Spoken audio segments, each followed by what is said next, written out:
তাহলে কি ইয়াস দেয়ালের কেরিয়ার এন্ড হয়ে গেল? সে কি আইপিএল 2026-এ খেলতে পারবে না? কারণ নিউজ অনুযায়ী জানা যাচ্ছে যে আইপিএল 2026-এ ইয়াস দেয়ালের রিপ্লেসমেন্টে উমেশ যাদবকে নিয়ে আসা হয়েছে। তাহলে এখন প্রশ্ন হচ্ছে, কেন ইয়াস দেয়াল আইপিএল 2026-এ খেলতে পারবে না? সেটাই কিন্তু আমি তোমাদেরকে বলবো। দেখো, নিউজ অনুযায়ী জানা যাচ্ছে যে ইয়াস দেয়ালের এগেনস্টে একটা নাবালিকা পুলিশ স্টেশনে একটা কেস করেছে, মানে অভিযোগ দিয়েছে।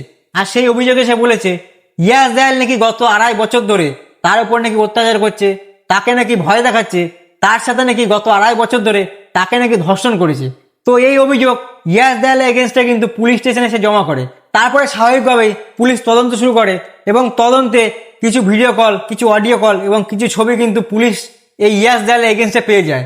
যার জন্য কিন্তু ইয়াস দেয়ালকে এখনো জামিনও দেওয়া হয়নি। আদালত কিন্তু জামিনও দিচ্ছে না ইয়াস দেয়ালকে আইপিএল খেলার জন্য।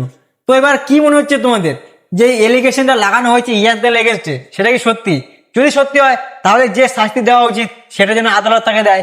আর যদি সেই নাবালিকা কোনো মিথ্যে মামলা ইয়াস দেয়াল এগেনস্টে করে থাকে, তাহলে যেন সেই নাবালিকাকে যেন উপযুক্ত শাস্তি দেওয়া হয়, সেটা হচ্ছে আমাদের দাবি। তো এটাই হচ্ছে মেন কারণ যার জন্য কিন্তু আইপিএল 2026-এ ইয়াস দেয়াল হয়তো খেলতে পারবে না।